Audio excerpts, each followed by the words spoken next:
Shalom Adonai, Shalom Adonai, Shalom Adonai, Shalom. A paz do Senhor, a paz do Senhor, a paz do Senhor, a paz do Senhor, a paz do Senhor, a paz. Shalom Adonai, Shalom, Shalom Adonai, Shalom, Shalom Adonai, Shalom Adonai, Shalom Adonai, Shalom. A paz do Senhor, a paz do Senhor, a paz do Senhor, a paz do Senhor, a paz do Senhor, a paz.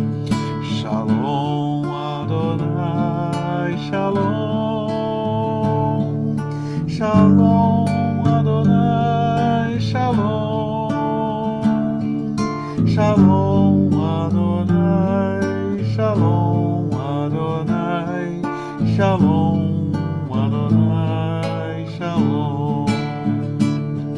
A paz do Senhor, a paz do Senhor, a paz do Senhor, a paz do Senhor, a paz do Senhor, a paz. Anunciamos a paz, anunciamos a paz, anunciamos a paz, anunciamos a paz, a paz, a paz do Senhor. Anunciamos a fé, anunciamos a fé, anunciamos a fé, anunciamos a fé, a fé, a fé em Jesus. Anunciamos o amor, anunciamos o amor, anunciamos o amor, anunciamos o amor, o amor, o amor em Jesus. Anunciamos a paz, anunciamos a fé, anunciamos o amor, anunciamos a paz, a fé, o amor em Jesus.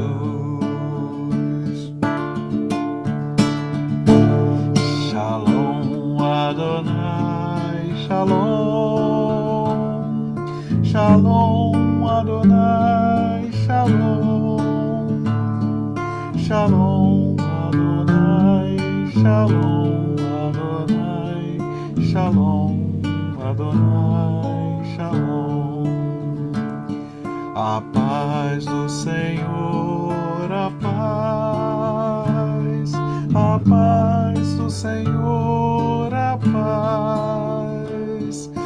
paz do Senhor, a paz do Senhor, a paz do Senhor, a paz.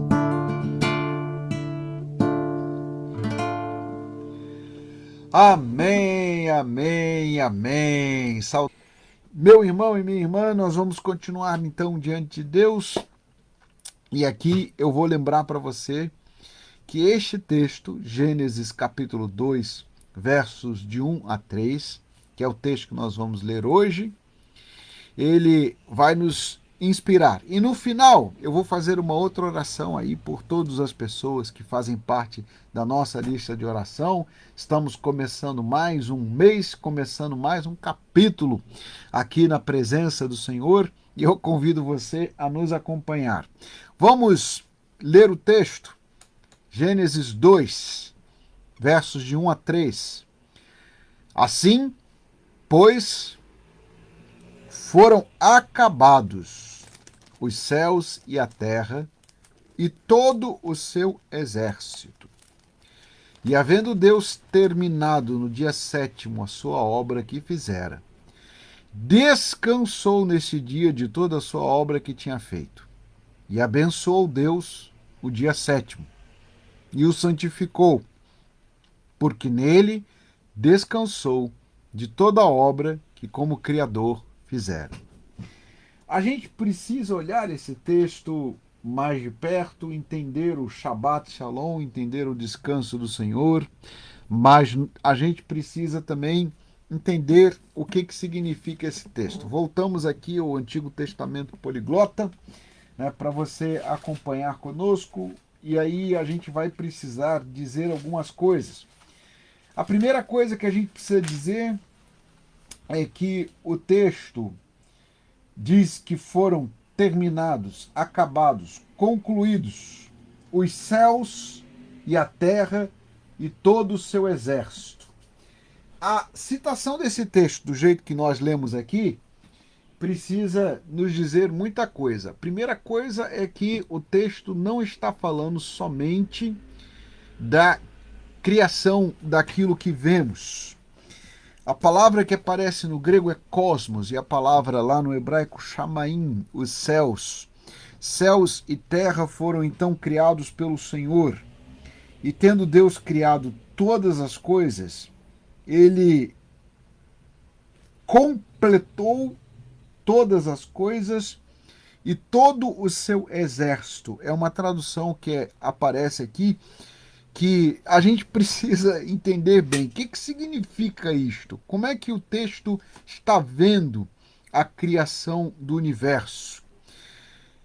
A primeira ideia, e aqui a gente precisa relembrar, é que céus e terra não traduzem, conforme está escrito no Talmud, apenas as coisas visíveis. E aqui o Talmud da Babilônia, mas também o Talmud Yevamot, de 150 depois de Cristo, já diziam, esses textos bem antigos, que a Bíblia hebraica está falando da criação de todas as coisas visíveis e invisíveis. E a palavra céus e terra traduziria este conceito de que Deus está criando o exército dos céus, criando os céus e o seu exército e toda a sua constituição, e criando também a terra e todas as coisas que são criadas. Isso incluiria não apenas a realidade visível, mas toda a realidade visível e invisível. Quando a gente olha para o texto e vê que no grego ele fala de Uranus e Cosmos, ele não está falando de uma realidade que nós aqui possamos dizer que é material. Ou seja, o texto não está falando que Deus criou as estrelas, o universo visível e o planeta Terra.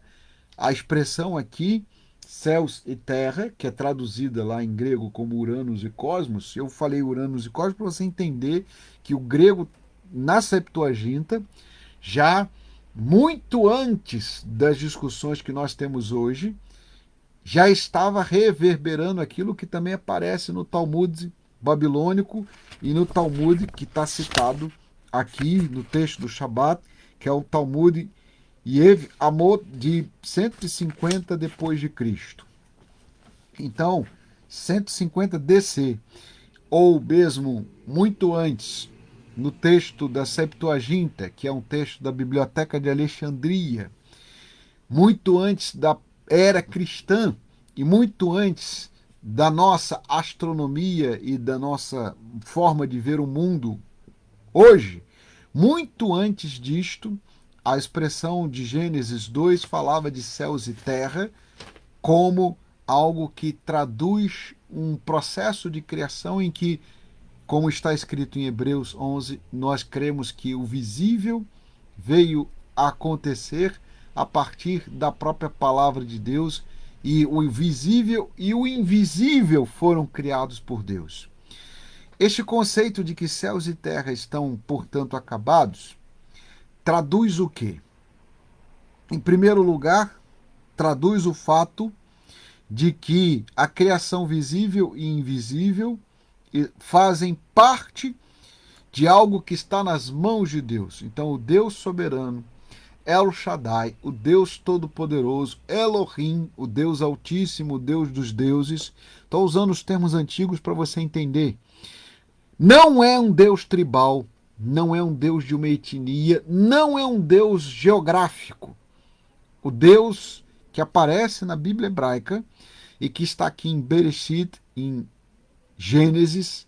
Eu estou usando o termo Gênesis porque é o termo da Septuaginta, o termo grego. Bereshit, que é o termo da Bíblia hebraica. Este primeiro livro da Bíblia, no capítulo 2, anuncia a criação de todas as coisas visíveis e invisíveis, o exército dos céus e os céus. A terra e o seu exército. Essa ideia de exército aqui não é a mesma ideia que nós temos hoje. A ideia de exército aqui é a ideia de totalidade, de completude de todas as coisas. Por isso que a gente precisa, mais uma vez, olhar o texto da Septuaginta, olhar o texto grego, para entender o que está escrito. Porque tendo criado Uranus e Cosmos, ou seja, todas as coisas, aqui a gente tem uma expressão curiosa, porque nós temos a tentativa da Septuaginta de dizer Deus criou todos os céus, toda a terra, em sua totalidade. A ideia da totalidade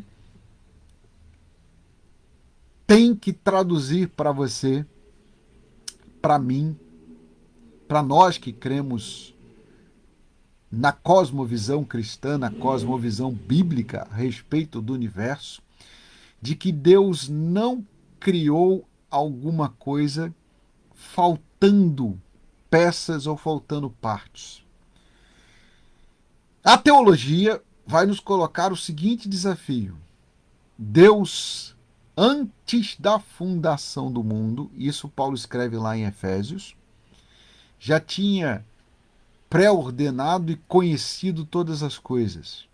Então, ele criou não somente céus e terra, mas como você já viu, e a gente falou disso em Gênesis capítulo 1, ele criou o tempo, ele criou o infinito, ele criou o conceito de bom, o conceito de mal, separou o bem do mal, separou o bom do ruim, estabeleceu ali critérios e qualificou, viu Deus que era bom, a palavra criadora de Deus, o decreto de Deus pré-existe a todas as coisas, mas aqui o desafio desse texto é ainda maior, porque se Deus criou a totalidade de todas as coisas nos céus e na terra, não há mais nada para ser criado e a criação já está dentro deste plano, desse propósito divino, desde o seu princípio.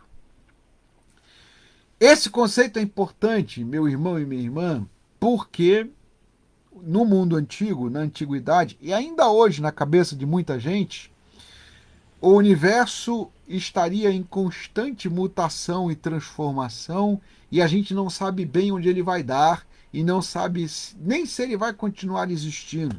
Este é um conceito que eles tinham na antiguidade e algumas pessoas ainda têm no mundo antigo.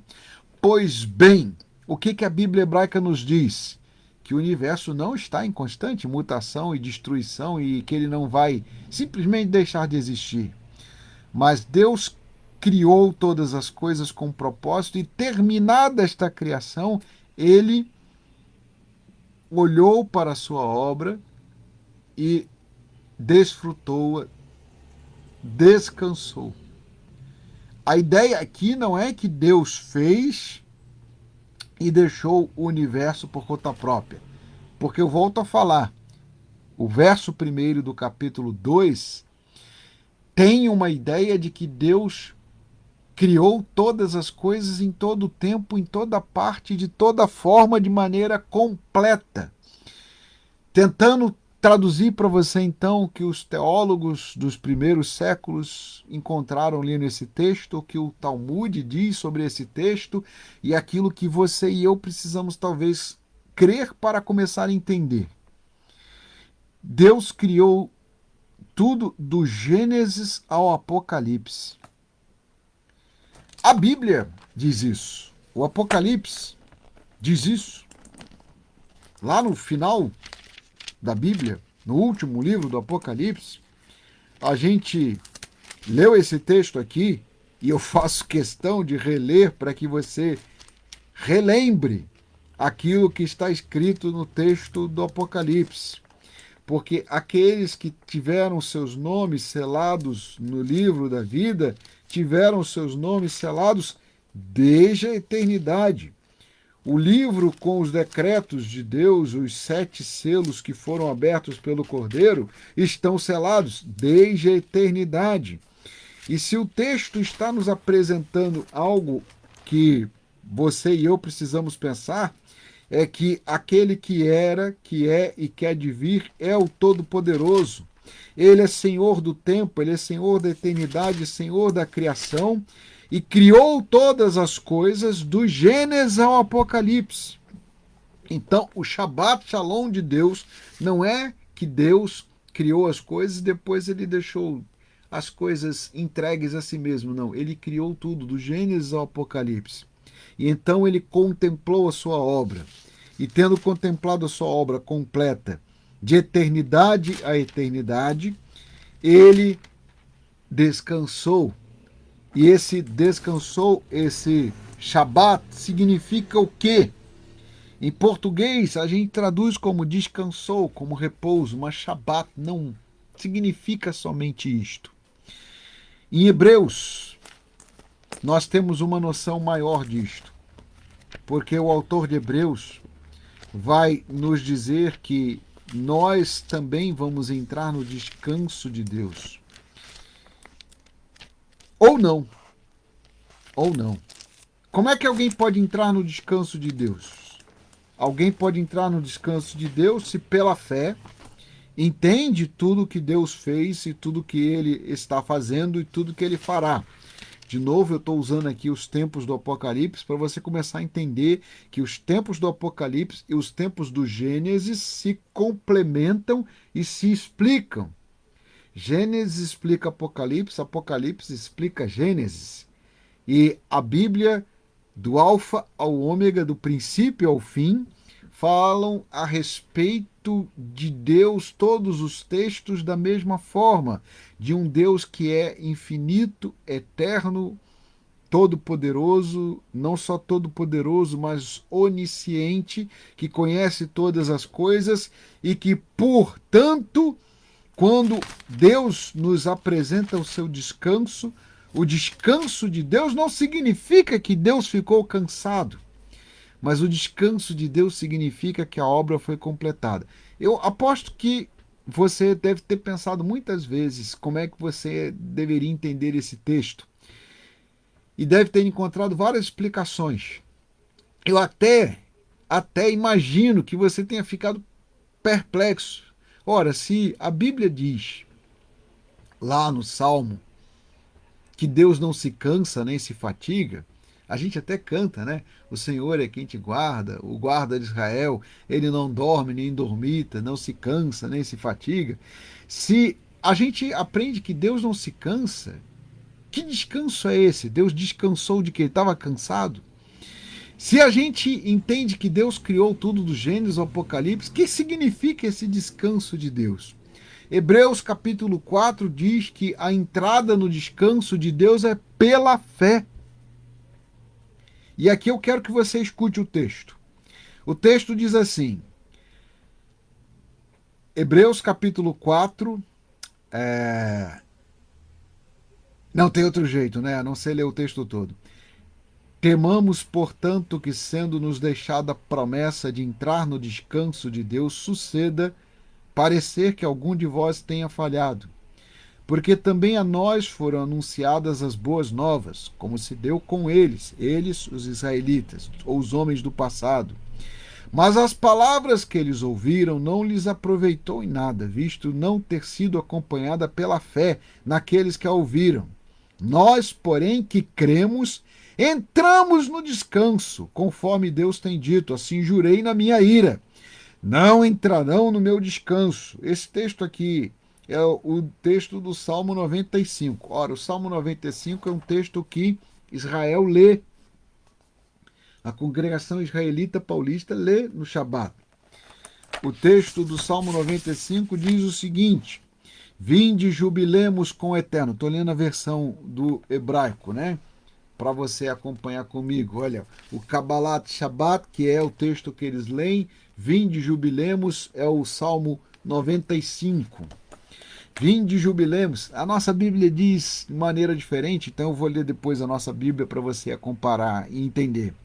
Vinde, jubilemos com o Eterno, aclamemos a rocha da nossa salvação. Entremos com gratidão em sua presença, com hinos o aclamemos, pois o Eterno é Deus imenso. Grande Rei sobre todos os poderosos, a nossa Bíblia diz sobre todos os povos. Na sua mão estão as profundezas da terra, as alturas dos montes são suas. Seu é o mar, e ele fez. Seus os continentes, suas mãos formaram.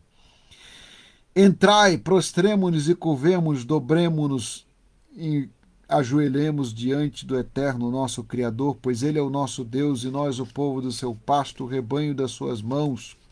Hoje, se ouvirdes a sua voz, não endureçais os corações como em Meribá, como no dia de Massá no deserto, onde os vossos pais me tentaram, me provaram, embora vissem as minhas obras.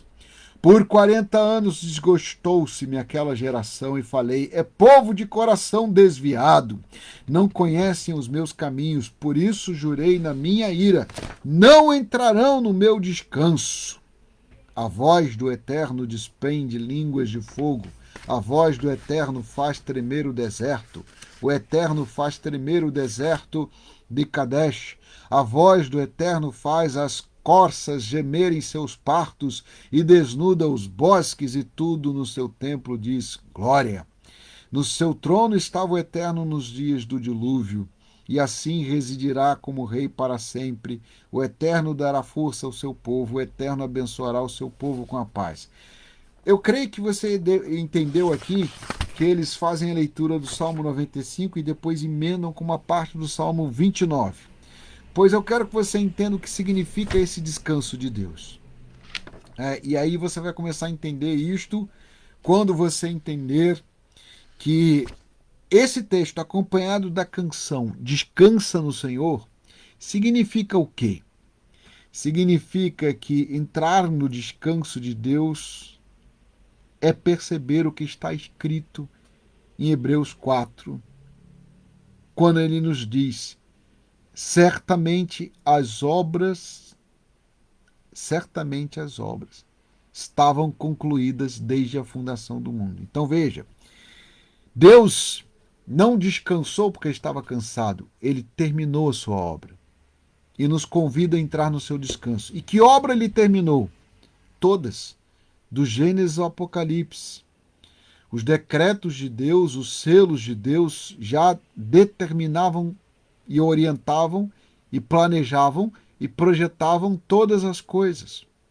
O Deus que é onipotente, onisciente, onipresente, que é eterno e infinito, não é surpreendido pelos acontecimentos, as mutações das quais as pessoas falam, os vírus novos ou essas coisas que estão aí, elas não significam que o mundo vai para um lugar que não sabemos qual é e que não vai existir. Não!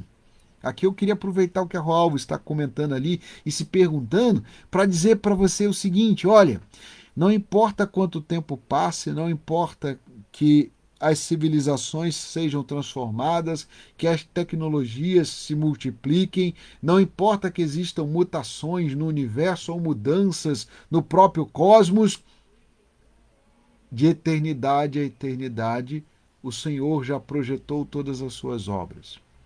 Ele concluiu o seu trabalho que ele começou. Ele começou e não deixou pela metade. Os seus decretos, os seus planos e os seus projetos estão em andamento. Nós somos, portanto, parte de um projeto, de um plano de Deus que está em ação, que está em andamento. É por isso que o Apocalipse diz que os nomes dos eleitos de Deus foram escritos na eternidade. Este projeto, esse plano já foi feito por Deus, já foi concluído. Deus não criou e deixou as coisas por fazer e deixou tudo acontecer. Não, o que está acontecendo, inclusive as multiplicações que nós vemos na ciência, fazem parte do projeto de Deus. O que a Bíblia diz? A Bíblia diz que a ciência se multiplicará. Até mesmo a destruição da natureza, Bernadette, faz parte do que está no Apocalipse. Nós lemos o Apocalipse já faz pouco tempo, né? A gente terminou de ler Apocalipse aqui no Facebook, viramos o mês, entramos em Gênesis. O que o Apocalipse diz? Que uma terça parte da natureza será destruída. E os homens ainda assim, eles vão fazer o quê? Eles vão seguir o caminho para o qual foram propostos. O ímpio será cada vez mais ímpio e o justo cada vez mais justo. Alguns se arrependerão e crerão no Senhor. Outros, mesmo vendo a destruição da natureza, não se arrependerão e não voltarão para o Senhor e não estarão diante das suas obras. Eu não sei quanto a você, mas para mim, e eu espero que para todo crente, o cumprimento das profecias faz com que a gente se volte ainda mais diante do Senhor, em quebrantamento, em arrependimento. Quando eu vejo incêndios, desordens climáticas, extinções que nunca existiram, eu digo como Daniel, tem misericórdia de nós, Senhor. Os homens estão destruindo o planeta, sim, Bernadette, mas isso está profetizado. O que a Bíblia diz? Os homens vão ficar cada vez melhores? Não, não é isso que a Bíblia diz, não. A Bíblia não diz isso. Eu vejo algumas pessoas que são adeptos de outras teses, até mesmo evangélicos, que são adeptos de uma teoria estranha, pelo menos estranha ao meu coração, e eu percebo que essas pessoas estão equivocadas. A Bíblia é muito clara. À medida que caminhamos para o fim dos tempos, o amor se esfriará dos corações, a humanidade não será melhor. À medida que caminhamos para aquilo que estava profetizado, os homens terão o coração ainda mais duro e não entrarão no descanso do Senhor. Olha o que diz o texto de Hebreus 4. Hoje, se ouvirdes a sua voz, não endureçais o vosso coração. Mas veja, se estava tudo já preparado e feito, por que o Senhor diz, hoje, se ouvirdes a sua voz, não endureçais o coração? Porque este recado é para você que pode ouvir. Se você ouvir, é porque você tem ouvidos para ouvir.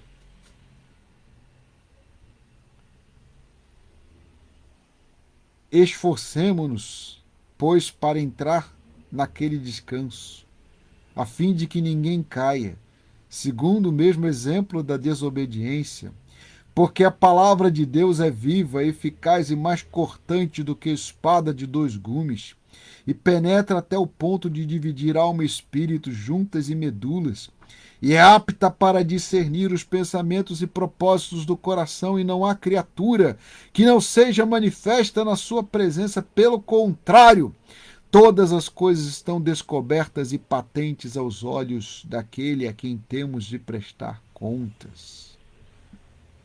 E o texto termina dizendo para você que pode ouvir, você que ouve o gemido da criação, como eu escuto, eu vejo o gemido da criação, como Paulo vê lá em Romanos 8, e eu escuto a criação gemendo e suportando angústias. Nas mãos de quem?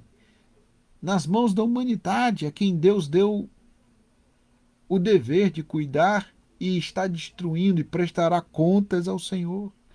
Mas a Bíblia diz que isto acontecerá. Que os homens, à medida que caminhamos para os últimos dias, para o fim dos tempos, os homens serão cada vez piores. O amor se esfriará dos corações. Ao mesmo tempo, a ciência se multiplicará. Quando eu junto uma coisa com a outra, eu vejo que teremos cada vez mais pessoas com muito poder e nenhum coração. Igual aquela canção do João Alexandre. Gente com muito poder e nenhum coração. Com muitos recursos e muita tecnologia e nenhuma compaixão. E diante desse mundo, o que a gente pode dizer? Apressa, Senhor, a tua hora, para que a gente entre no teu descanso, no descanso do Senhor, porque aqui onde nós estamos, nós precisamos entender a direção que o Senhor propôs para a sua igreja. Nós precisamos entender que a humanidade não entrará no descanso de Deus se não for pela fé. Porque o Senhor, tendo feito todas as coisas e estabelecido todos os seus planos, criando o universo visível e invisível e estabelecendo toda a sua obra, do Gênesis ao Apocalipse, contemplou toda a obra que tinha feito. E o texto termina dizendo: e abençoou o dia sétimo e o santificou. E aqui tem uma palavra boa para você, viu? Em hebraico a gente pode dizer que Deus contemplou e desfrutou de toda a obra que fizera. A gente traduz aqui junto com Almeida que ele descansou. Mas o descanso de Deus aqui não é aquele descanso de quem está cansado. Aqui, o Shabat de Deus, que deveria ser também o seu Shabat, é contemplar e se agradar da obra que você fez. É por isso que nós somos convidados, como povo de Deus, a trabalharmos e guardarmos um dia para fazer quebrantamento, para fazer o exame da obra que fizemos. Muita gente entra nesse texto aqui para dizer assim: o Shabat é o sábado. E o sábado significa o dia da semana que nós temos no Brasil, que vem antes do domingo. Eu preciso dizer para você que o Shabat, o descanso do Senhor, a presença do Senhor, não significa um dia da semana específico.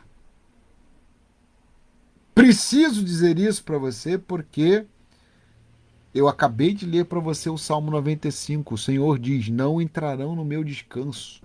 Quem não vai entrar no descanso de Deus entrará na ira de Deus. Então veja bem, aqui o salmista diz que você tem duas opções: entrar no descanso de Deus ou entrar na ira de Deus. Ora, o Shabat não significa descansar das realidades desta vida ou das obras que nós fazemos. O Shabat significa aqui entrar na bênção, no descanso do Senhor, naquilo que significa a vontade de Deus. É por isso que o Salmo 37 diz que nós devemos descansar no Senhor e entrar no descanso de Deus para que Deus se agrade das nossas obras.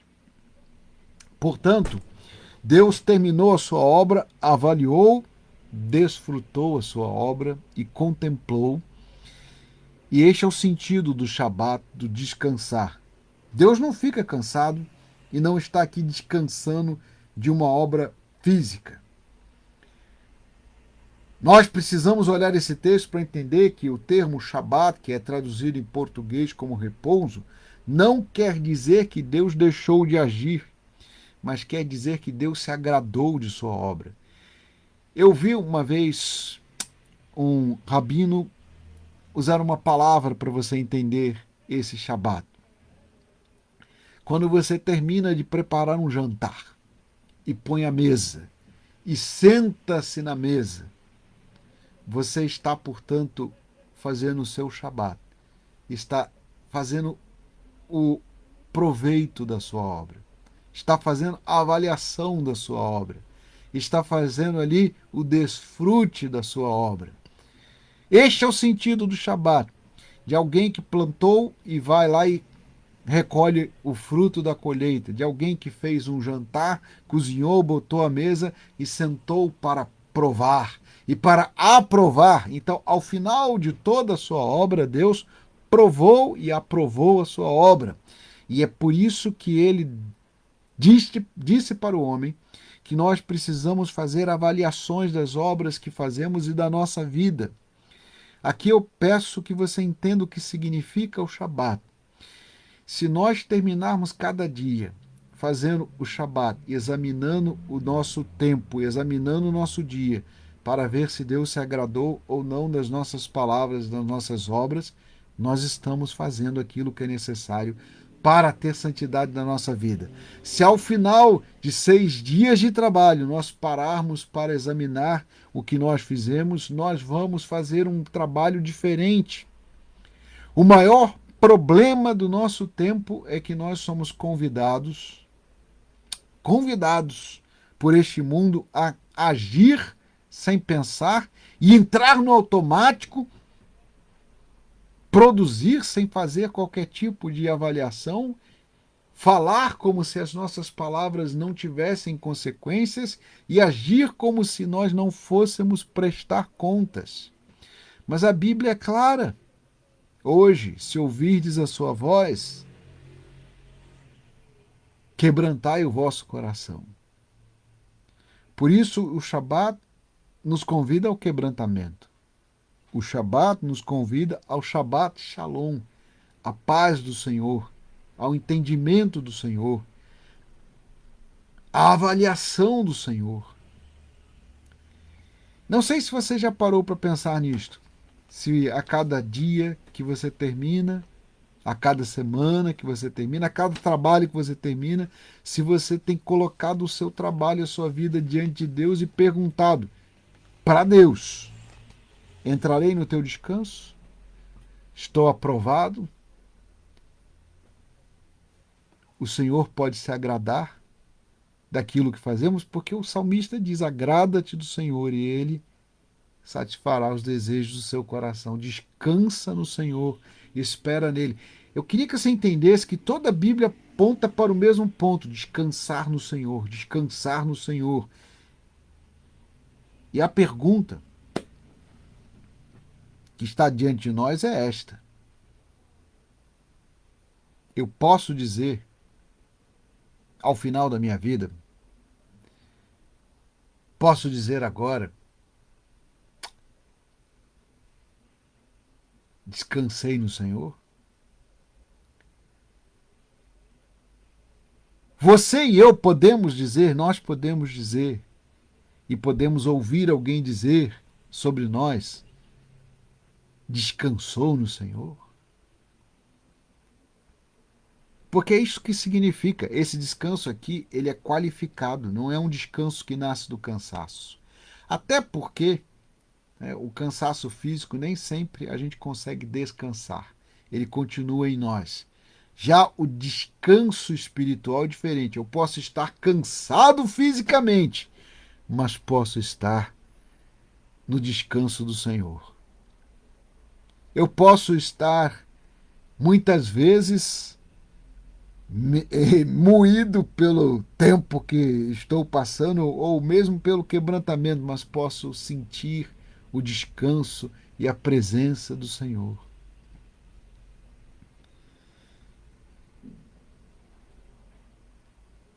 Quando a gente lê esse texto, a gente lê e relê e percebe que o Senhor está convidando o homem a descansar na sua presença. Está convidando a humanidade para entrar no descanso de Deus. O que significa isso? Significa que Deus preparou sua obra toda, do Gênesis ao Apocalipse, mesmo com as dificuldades e com todas as mudanças que existem no mundo, Deus cumprirá o seu plano. Passarão céus e terra, mas a palavra do Senhor permanecerá. Passarão céus e terra, mas a palavra do Senhor permanecerá eternamente e nós entraremos ou não no descanso do Senhor. Por isso que eu vou ler de novo. Salmo 95. É lido no Shabat na sinagoga. Não endureçais o coração, como em Meribá, como no dia de Massá no deserto, onde vossos pais me tentaram, me provaram, embora vissem as minhas obras. Por 40 anos desgostou-me aquela geração e falei, é um povo de coração desviado e não conhecem os meus caminhos. Por isso jurei na minha ira, não entrarão no meu descanso. A reflexão sobre o Shabat é feita na sinagoga. Mas eles entram no descanso de Deus? Nós lemos o Salmo, até cantamos, né? Até cantamos, a gente até canta, olha. A gente canta esse Salmo 37, né? Agrada-te do Senhor e Ele fará. É isso. Aquilo que deseja o teu coração. Entrega o teu caminho ao Senhor. Confia nele. Descansa no Senhor. Mas descansar no Senhor é ter a nossa obra aprovada pelo Senhor. Porque Deus terminou todo o seu plano, todo o seu propósito, criou os céus e terra e aprovou o seu plano. Esse descanso é a aprovação de Deus. Deus aprovou e Deus entrou no descanso da sua obra e nos convida a entrar no descanso do Senhor, a entrar na santidade do Senhor. Por isso é preciso que nós estejamos também santificando, usufruindo, aprovando toda a nossa obra. E essa é uma pergunta que eu posso fazer todos os dias e que eu deveria fazer toda semana e deveria relembrá-la a cada mês, a cada ano. Entramos no descanso do Senhor? Estamos aprovados? Descansamos no Senhor? Ou nós continuamos sentindo que está faltando alguma coisa ficou fora do lugar? Ou o que é pior, nós sabemos que em lugar de entrar no descanso do Senhor, nós, infelizmente, sabemos que existem pessoas que entrarão na ira do Senhor. Essa opção é descanso ou ira? Estamos aprovados quando estamos diante de Deus ou não estamos aprovados? Ao final, nós podemos dizer que o Shabat nos leva ao quebrantamento ou nós entramos no automático e não fazemos mais a nossa reflexão sobre as nossas palavras, sobre os nossos atos, sobre os nossos planos e os nossos propósitos diante de Deus. Tem gente escrevendo aqui no WhatsApp pedindo para cantar o Salmo 37. Eu vou cantar o Salmo 37 amanhã, porque a gente vai voltar a falar desse texto. Mas eu quero pedir a você então agora que me acompanhe em oração. Também está aqui o meu povo escrevendo aqui no WhatsApp, dizendo, olha, pastor, já completou os 60 minutos, olha a nossa edição, olha a nossa edição. Então também vamos concluir para a gente guardar o vídeo, mas eu já convido você a entender o que significa esse descanso no Senhor. Significa que Deus parou de fazer alguma coisa? Não. Jesus diz, o Pai trabalha até hoje, continua trabalhando. Deus continua trabalhando. Se você vai perceber, ele continuou, terminou aqui toda a obra e depois ele fez o homem. Então, é importante que você entenda o que significa esse descanso. Isso significa que é a aprovação de Deus. O descanso de Deus é a aprovação de Deus às suas obras. O Shabat de Deus não é um dia de repouso e de inação. O Shabat é um dia de avaliação, para a gente aproveitar, para desfrutar e para avaliar e para sermos aprovados pelo Senhor, como o Senhor aprovou tudo aquilo que criou e tudo que tinha feito, ele também há de aprovar ou não as nossas obras. E eu queria convidar você não só a confiar no Senhor, mas descansar no Senhor e entrar no descanso do Senhor. Quando a gente sabe que fez tudo que agrada a Deus, a gente entra no descanso do Senhor e diz assim: agora, Senhor, eu terminei a minha parte, agora a obra é tua. Mas quando a gente sabe que não está fazendo aquilo que é da vontade de Deus, nós nunca temos descanso. Queria que você pensasse nisto. Nós vamos começar a semana pensando desse jeito. E eu queria convidar você para que agora me acompanhasse em oração. Nós vamos interceder por todos os nomes que aqui estão, por todos os irmãos, por todas as famílias. E vamos pedir que a obra de nossas mãos e as palavras dos nossos lábios e o meditar do nosso coração sejam agradáveis, sejam aprovados e que nós todos possamos entrar no descanso do Senhor. Vamos orar? Eterno, bendito e poderoso Deus, nós queremos te pedir agora, Senhor, que todos que aqui estão possam ouvir a sua voz e, ouvindo a sua voz, que nós possamos endireitar nossas veredas e entrar no teu descanso. Guarda a nossa mente, os nossos lábios e o nosso coração, e que as palavras dos nossos lábios, o meditar do nosso coração e os nossos passos e obras sejam provados e aprovados pelo Senhor. E que a cada momento, a cada dia, o Senhor nos mostre o que significa entrar no teu descanso e saber que até aqui ajudou-nos o Senhor.